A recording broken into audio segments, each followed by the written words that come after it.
Guys, it's Charlie, and I'm really excited because today I'm going to talk about a subject that a lot of people ask me about, and it's weight loss. Today I'm going to give you guys 10 tips for weight loss, and the reason I like talking about this subject is because I am very much into food. Not only food, but health. I love exercise, fitness, food. I used to want to be a dietitian or a fitness trainer, so this topic is really fun for me. So I'm laying here in the grass. This is typically what I do when I'm not recording. I lay in the grass. So tip number 1, don't obsess. Enjoy your life. All of these 1 through 10 will be in the description box if you need to refer to them. So don't obsess, enjoy your life. What I mean is people decide I want to lose weight or I need to lose weight, and then they obsess about it, and obsessing about it is unproductive. It is not going to get you where you need to go. If you think about anyone who has, for example, a disease, this is probably not the best comparison. I tend to do that. If someone has a disease or an illness, obsessing about it isn't going to make it better.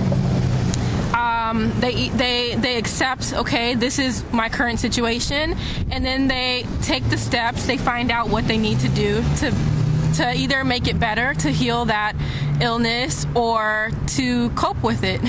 And so obsessing isn't going to get you anywhere. So don't go crazy, don't obsess. Just accept the current situation and then find out what you need to do to make it better. Enjoy your life goes along with number 1. Don't obsess, enjoy your life. When you're enjoying your life, you're going to make better decisions. Because you want to live longer, you want to live healthier. It's not just about living a longer life, it's about living that life in a healthy way, because who wants to live a long life if you're not able to move? So when you start to enjoy your life, you really do start to make better decisions. So number 2 is you're going to eat again. This is a concept that people forget. I even forget this sometimes. You know, you have a huge plate of food and you want to eat it all, and you kind of forget for a second that you're going to eat again. You're going to have a meal in maybe 2 more hours, maybe 3 more hours. You're going to eat again, or maybe it's nighttime. You're going to eat tomorrow. It's something that we kind of forget when we're in the moment.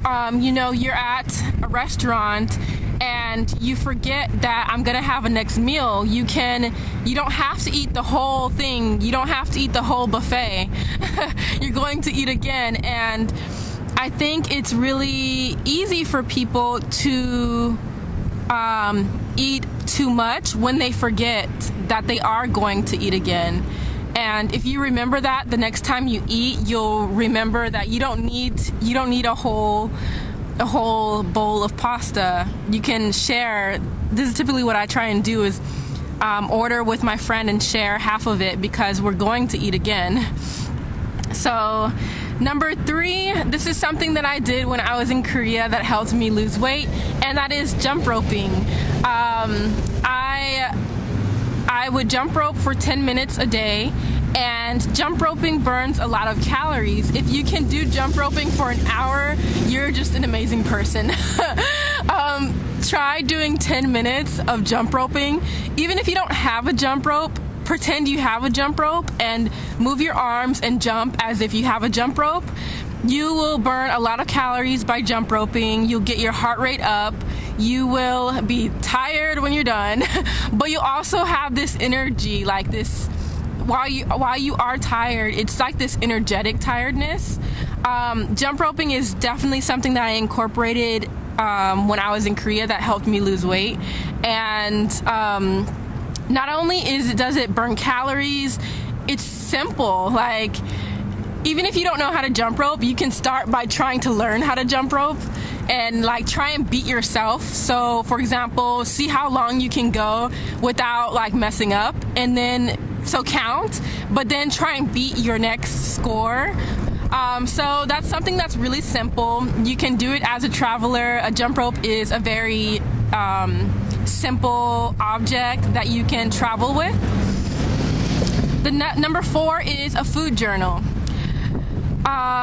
Journaling. Oh, by the way, number 3, jump rope. I'm not asking you to jump rope for an hour.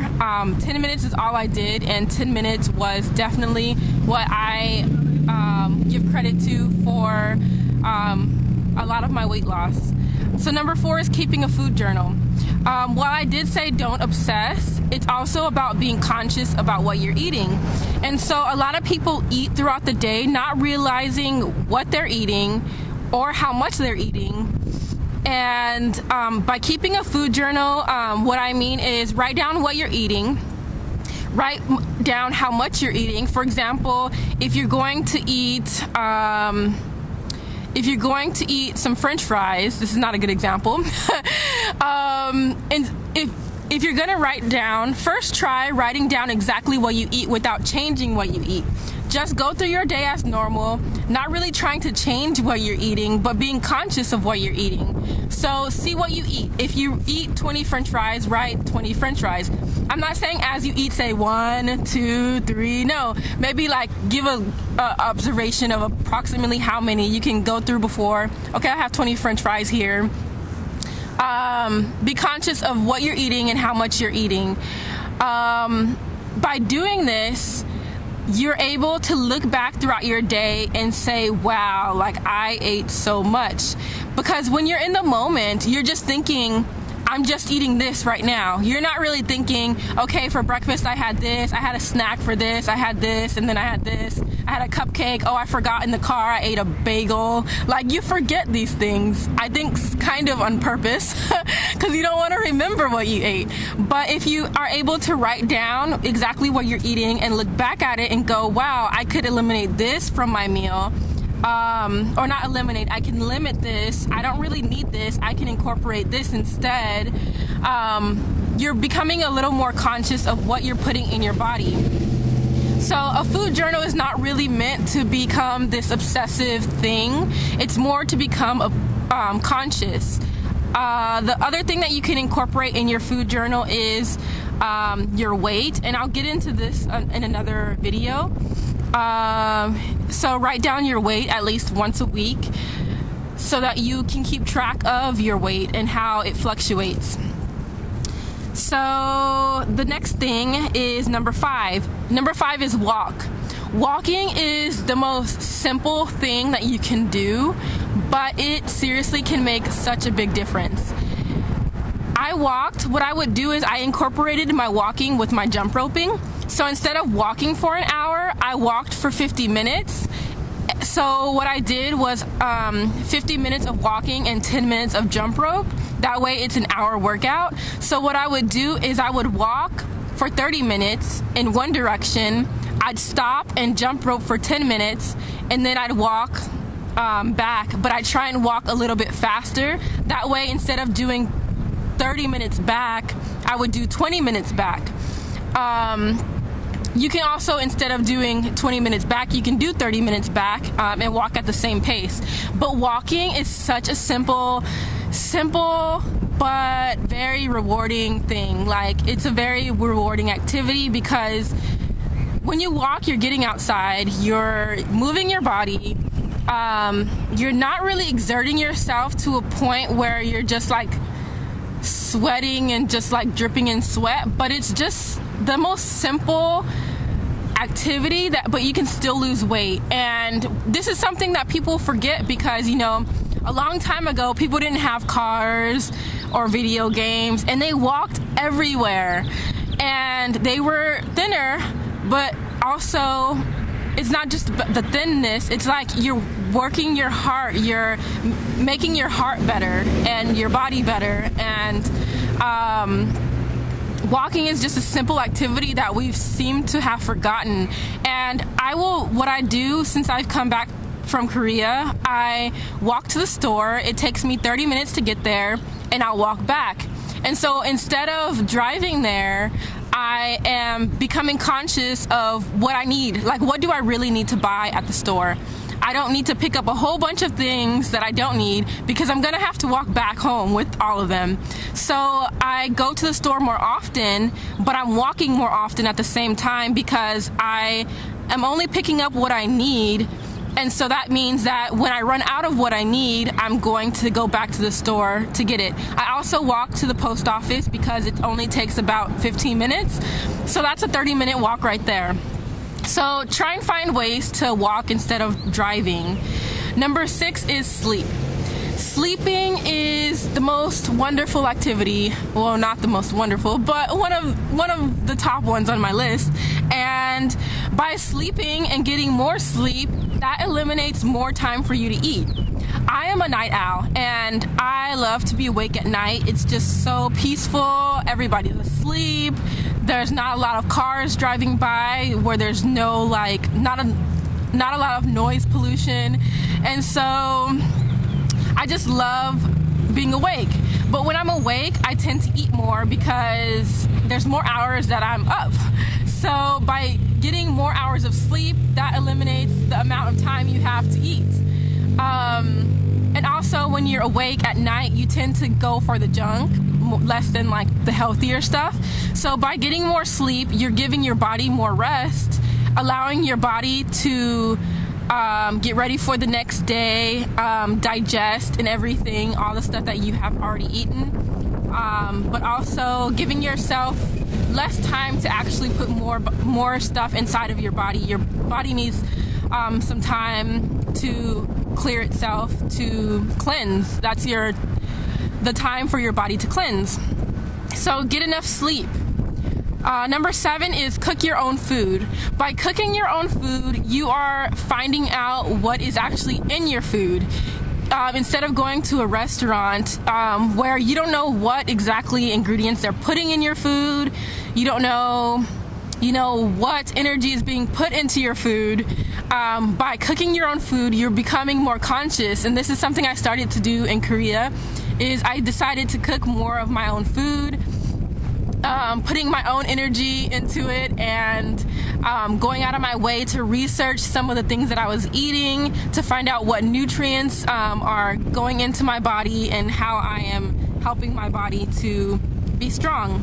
So cook your own food, you become more conscious. Number 8 is be present when you eat. This is one of the most difficult things that I have. One of the whole list. This is the problem that I have the most, is being present when I eat.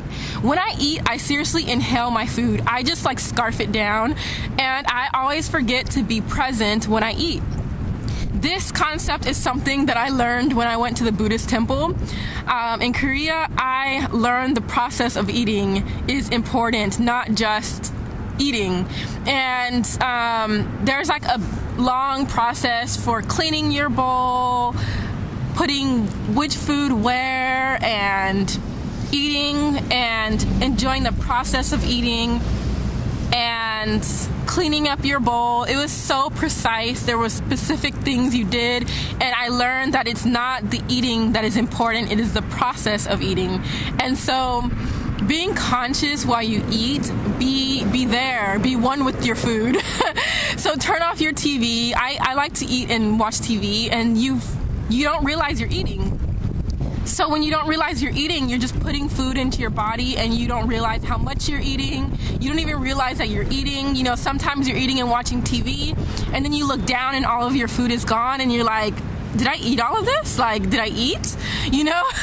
You forget that you ate. You don't realize that you ate. And so being conscious while you're eating, be present while you eat, turn off everything, sit, look at your food, be conscious that you're eating, be present. And number 9 is limit, don't eliminate. When you limit, you are not saying, I cannot have chocolate. I will never eat chocolate again. What you're saying is, I can have chocolate, but I'm just gonna eliminate the amount that I eat. This way, you're able to enjoy and eat what you like, but you just don't eat the whole store. And this goes back to you're going to eat again. This food is gonna be available for you in maybe 2 hours, tomorrow, next week. You don't have to eat all of it today, in this moment. So limiting what you eat allows you not to obsess like, oh no, I can't have chocolate, I can't have chocolate, I can't have chocolate, and then you chocolate more. So by allowing yourself a little bit of what you like, allowing yourself just a little bit will allow you to enjoy what you like to eat, but also not eat all of it and still be able to lose weight. So one of the ways to do this, limiting but not eliminating, is something that I've been doing lately, and I also recognize my friend's mom doing this. So what she does is, or what I do is, I'll buy some food. Let's say it's chocolate. I'll eat a little bit and then I'll give some to my mom. I'll share. So this is also something that my best friend Nikki's mom did. Yesterday I was at her house for Easter and she had this like delicious banana bread. And she was like, this stuff is killer. She's like, I ate some of it, but take some home for your mom. So that way she was able to eat some and enjoy it, but she's recognizing she doesn't need all of it in order to like be happy. So she's also sharing all the calories with my mom. And so that's kind of how I try and remember that I'm going to eat again, is being able to share my food with someone else. So limit, don't eliminate. Number 10 is 2 is better than 1. And what I mean is the more the merrier. And by that I mean try and find someone who also wants to lose weight or who is also wanting to get more exercise. Get an exercise buddy. I personally, this is not for me because I am very much a person that likes to do my workouts alone. When I was in Korea, me and my friend Yasmin, we walked together sometimes, but I am very much a solo person when it comes to fitness. I like to do things on my own. I feel like, I don't mean like people hold me back, but I feel like I just personally am a soloist. And so, but if you are a person that would like more motivation, maybe you can find a friend and be like, you know, maybe we can do this together. We can keep each other accountable with our food. We can eat together. We can plan exercises together. If you have a family, this is a great thing because you can talk to your family, sit them down, say, let's do this together, let's get healthy. If you have a husband, a boyfriend, maybe he can keep you accountable even if he's not going to do it with you or she. You can do that. You can also, I heard of a guy who, his work partners, his coworkers, they are on a diet together. And it's not really like a diet, it's more of like, this is what we're gonna do for the whole time we're working together. They keep each other accountable with what they're eating. If someone brings cake, they look at each other like, hey, you know, we're not gonna eat this. So that way they don't bring it into work. And so they kind of do everything together, and that's what I mean by 2 is better than 1. Some people feel that they do need a partner to become more accountable. So those were my 1 through 10s on weight loss tips and getting healthy and staying healthy.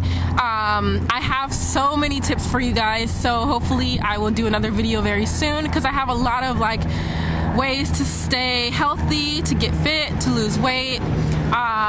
So I would like to share a lot of them with you. There are really no secrets. They're very much just things that you can do. There's no really secrets to weight loss. So I hope this helped you guys. Let me know in the comment section if this helped, like this video, or do whatever you want, and I'll see you guys later. Bye.